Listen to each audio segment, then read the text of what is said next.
Hi, everyone. I promise we are going to wrap up 1977 today. Well, not 1977 entirely. True. And I saw Dorchester in your show notes. You're dragging us back to Massachusetts again. No, the ship that was connected to the murder spree we're talking about today was named the Dorchester. We're not going to Dorchester. You have me all messed up. So tell us about the ship named Dorchester. Okay, but first we got to go to Jamestown. Like in Virginia? No, Jamestown, Rhode Island, Newport County. I Oy. swear I know more about Rhode Island than you do now. Mm-hmm. And just to geek out on all of you just a little bit more, did you know that Narragansett Bay was first sighted in 1524 by an Italian explorer named Giovanni de Verrazzano? So the Italian links to Rhode Island run really deep. I had absolutely no idea, and I wonder if any of our listeners knew. Well, you learned something new today. I'm thankful that you gave me that information. Okay, well, let's talk about Jamestown. On August 5th, 1977, authorities described as a 48-year-old converted fishing vessel flying a Jamaican flag drifted toward Jamestown, where it was spotted by the authorities. None of the dozen crew members had documents and none spoke English. There was no captain and no records on board. Reportedly, the rudder had broken and the ship needed repairs. The authorities were eventually forced to let the boat go since they couldn't find enough evidence to arrest anyone aboard. Where was the crew from? They were all Colombian. All right, so what happened next? So 10 days later, the newspapers reported that the so-called fishing boat had been smuggling drugs, specifically marijuana, and that the authorities had found a cache of 4 50-pound bales of it. In addition, a raid of a local waterfront estate in Jamestown that was owned by a diplomat, by the way, netted $20,000 worth of cocaine, 5 handguns, and 4 parachutes. 20 people were arrested, half of whom were from Florida. Do you think they were dropping the weed and coke by parachute? Oh, maybe. That didn't really occur to me, but I guess. Okay. Then nearly 300 bales of marijuana were found in the cellar of a Warwick home near the T.F. Green Airport on August 17th after a neighbor called the cops shortly after midnight. The 5.5 tons of pot were valued at $9 million. A second raid in North Kingstown that same morning netted another $150,000 worth of drugs and records related to the international smuggling operation. 2 more men were arrested, Daniel Leonard and Elliot Bassett. Now, Elliot Bassett turned up dead 8 months later in New York. It was revealed during the investigation that the smuggling ring was being bankrolled by the infamous financier Robert Lee Vesco. He deserves an episode of his own, even though it's a little out of our lane. Cuba, Castro, Nixon, narcotics, Sandinistas, and all that other fun stuff. Well, maybe we can add him to our Spies and Wise Guys mini-series spin-off episode list. For sure. All right, so sorry for the diversion, but we will get back to Bassett at the end of this episode. Now take us back to the bales of weed. Well, it really was a nonstop weed fest. 2 days later, on August 19th, another 47 bales of marijuana were found at a different property in Jamestown. A local DEA agent told the press, quote, "Intelligence reports have it that the nucleus of this group is from Rhode Island. We suspect they are bringing drugs into Maine, Cape Cod, Rhode Island, and into Canada." According to him, 20 trucks, 6 airplanes, and 4 boats were used in the operation. 2 days later, on the 21st, the Providence Journal reported that law enforcement in Florida had been trailing the drug smugglers for 3 years in 36 states and 3 countries.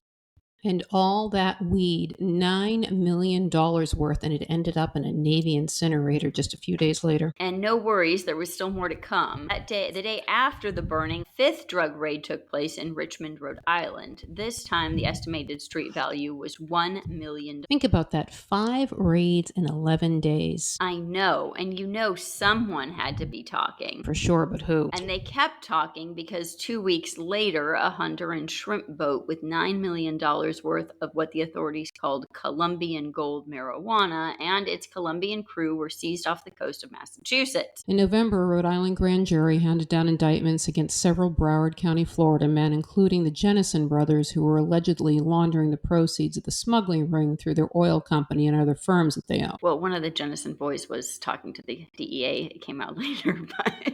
Okay, well, there's one of our informants. And now, okay, so with the drug smuggling story laid out, let's talk about the victims. On August 8th of that year, Ralph Imperatore and Billy Lavin went missing after Lavin docked his boat at the Flying Bridge restaurant that was owned by Gerald Tillinghast. So just 3 days after the ghost ship was found in Jamestown. Exactly. Do you think that maybe they were giving up information too, or were they competition? Well, I didn't think about the possibility that someone might have suspected them of cooperating. I was thinking more along the lines that they knew too much. All right, we'll get back to our theories a little bit later, but you get back to the doc. Okay. Witnesses said they heard Tillinghast call out to Lavin, "Hey, little man." Then 20 minutes later, Imperatore was on that same dock arguing with a girlfriend who was begging him not to leave. Witnesses also said that they saw and heard George Vespasian pleading with Imperatore to leave with him. "Let's go, Ralph." That was the last anyone ever saw of the duo, and Vespasian wasn't long for this world either. The month before their murders, the duo had gone into business together. They opened a place called Club Cabaret in Johnston, Rhode Island. Tori was supposedly smuggling drugs, in particular marijuana, and according to rumors, he had $120,000 buried in the backyard of his house in Clayville. The story goes that Tillinghast knew and he wanted a piece of it. Well, Tillinghast and I believe Ponytail Perillo didn't get to Imperatore's stash because the Stadies found the $120,000 right where it was supposed to be in Imperatore's backyard. A second box was also discovered. It contained a .38 caliber revolver, ammo, blank social security cards, blank driver's licenses from Oregon, and a diamond cluster in the shape of a star. And please don't ask me if it was a Magen David. Save me from your scolding, okay? I'm going to stick with the topic at hand. And the fact that the authorities got there before Imperatore and Lavin's killers did still leads me to believe that someone was feeding the authorities information. Hey, save your theories for the end. All right. It would be 18 months before Imperatore and Lavin's bodies would be discovered in Conimicut Point. Is that the correct pronunciation, you think? Conimicut? I guess. Okay, Conimicut Point in Warwick. Someone will correct me if I'm wrong. On April 10th of 1979, a real estate agent was showing the property when her 10-year-old daughter discovered a skull. Those poor kids in Rhode Island, they were always finding dead people. Talk about traumatized. When the authorities arrived, they discovered Imperatore and Lavin, who were wrapped together in a blanket and buried under an inch-thick layer of concrete. Authorities believed they had been kidnapped from the marina outside of Tillinghast's restaurant, then tortured in an effort to obtain the whereabouts of the stash, and then shot. That discovery led to another hunt on the site for bodies of other missing gangsters, but the authorities were eventually forced to give up when no one else was found. Shades of Stevie Fleming. Just had to get that in, that little jab in there. I know you did. Okay. Over 2 years later, in October of 79, Gerald Tillinghast was indicted for the double homicide. Just 2 months earlier, Tillinghast had been convicted in August for the 1978 murder of George Vespasian, and Vespasian was an unindicted co-conspirator in the double homicide of Imperatore and Lavin. Those charges were eventually dropped against Tillinghast, and no one has ever been convicted of Imperatore and Lavin slayings.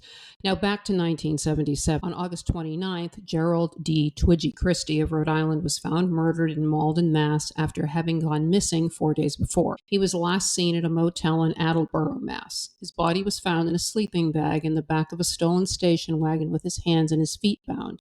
He had been garroted with piano wire. Law enforcement believed he wasn't loyal to his crew, which was said to be the Tillinghast brothers, Vespasian, Perillo, and others. Shortly after Christie's murder, an informant told his FBI handler that Christie had recently made a big score and refused to kick up to Patriacca. Allegedly, Patriacca had also told Christie to stop shaking down people on Federal Hill, but Christie had ignored the order. A series of unreported robberies had been taking place at the social clubs on Federal Hill and Silver Lakes for several months prior to Christie's slaying. He was a suspect in several other stick-ups, but the hold-ups of the social clubs continued after he was killed. So that's a dead end. Yeah. Yes. And I don't know. This whole story, I don't really think Patriarca was involved, like, at all, I have to say. No, but it's the usual informant thing because everybody had to drag Raymond into every single tale that they told. Yeah. So, okay, but mob fun fact, Gerald Christie was the boyhood friend of Charles White and Richard Beccari. He was also friends with Junior Patriarca, who attended his funeral.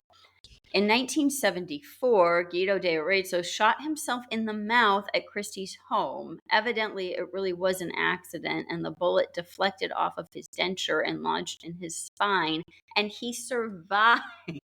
I guess they skipped the handgun safety class. And isn't it Guido, not Guido? I don't know. I'm not Italian enough to help give you that. I think on that one, I can be an authority and Okay. say that it's Guido. I actually know people named Guido. Okay, on to the next two murders. Christy's cousin, Ronald Leone, 28 of Johnston, and his best friend, 17-year-old Rudy Baronet, went missing on October 3rd after leaving Leone's family home, supposedly to meet up with a friend. Their bodies have never been recovered. Rocco DeSantis, who would go missing in late 78, was believed to have been killed because he helped dispose of their bodies. DeSantis supposedly was doing stick-ups with Perillo, including a milk store robbery in the very busy Olneyville that happened on October 22, 1978. Perillo was indicted for that holdup on March 9, 1982, and the murders of Leone and Baronet. This was the first case in Rhode Island where no bodies were found, but the state charged the perpetrator anyway. The authorities believe that the series of killings that began in August of 1977 with the slayings of Imperatore and Lavin were all connected through the marijuana smuggling. They were convinced that Basmagian, Tillinghast, Leone, and his cousin Gerald Christy killed Imperatore and Lavin. Then Tillinghast and Basmagian killed Christy. Running short on manpower, Tillinghast enlisted the help of Perillo to take out Leone, mainly because he was Christy's cousin and they worried he would seek revenge. Baronet was just an innocent bystander who was in the wrong place at the wrong time. As we mentioned earlier, Basmagian was killed on November 20th, 1978, and the Tillinghast brothers were convicted and given life sentences for his murder. Dennis Roach, who was married to Leone's sister, was believed to have been involved in killing the pair along with Perillo. He turned up dead in December of 81. The police told her about her husband's role in her brother's death the day Perillo was charged. He had been shot and his face had been run over, and Roach's death ended the string of murders. We'll revisit this later in the season. But there was another homicide in 1977 that at a minimum was linked to these guys, if not the marijuana, and that was the murder of Cesar later on December 15th. So Ledda had immigrated to the U.S. from the Philippines with his family in 1960, first to New York and then to Rhode Island. He enlisted in the Navy, where he served for 7 years. In 1969, he killed 2 sailors in a knife fight at the Newport Naval Base. He himself was seriously wounded. He was acquitted of those charges, but was convicted of breaking and entering in 1970 and sentenced to 18 months in the New Bedford House of Correction. He ran a TV repair service on Atwell's Ave. His hobbies were judo and karate. Shortly before he was killed, he had been convicted of taking bets on the Daily Number, but was given probation. And he helped organize the first Filipino festival in Rhode Island earlier that summer. I think that Ledda was in the robbery ring that Perillo was running. Ledda's partner in the electronics store, Champlain, robbed the same convenience store where Perillo was shaking down that kid a few years before all of this. That's where Perillo ended up in the work release sentence at the ACI and had to pay for his own room and board. And Ledda was definitely involved in the marijuana smuggle. Okay, but let's finish with the other theories. You were really so abusive and pushy today. Hold your horses. So the authorities tried to say that Ledda was wrapped up with the Womets. Their theory was that he had a falling out with them and that it was likely since Jerry had been released from prison the month before. But I'm not sure that I believe that, particularly given that he was found in the same vicinity as Basmagian would be found less than a year later. Ledda had been shot in the head with a .38 caliber revolver and stuffed behind the spare tire in the trunk of his black Cadillac. The car had been parked there for 5 days before the cops came to investigate. The theory that Basmagian killed him makes much more sense considering where Basmagian would be found later, as you said. That was a message of sorts. It had to be. Okay, but back to Bassett from the beginning. A few days before Bassett took a Dixie off the 23rd floor balcony of the St. Moritz Hotel in New York, Tillinghast and Basmagian had reserved plane tickets to go to New York. The reservations were never kept. Not that New York City wasn't under a 4-hour car right away, so they could have easily gotten. But Bassett had met with them in Warwick before he left for New York. The Rhode Island Stadies claimed that those same men that met with Bassett were the ones who killed Ledda. The motive for killing Bassett was plain and simple. He was being hit with drug charges, and they couldn't trust him not to flip on them. And they got away with it. There was no evidence of foul play, and Bassett's death was ruled a suicide. Well, we'll be revisiting many of these stories again later in the season. Do you want to wrap it up today, or do you have something else? No, but I am interested to hear what our listeners think about all these homicides being linked back to the marijuana smuggling. Indeed, so write to us, guys. And what are we doing next week? Blackfriars. Okay, we're moving on. It's progress. Well, So, we I can don't keep know. it to one episode, maybe. Maybe. All right, everyone. Thank you for listening. Bye.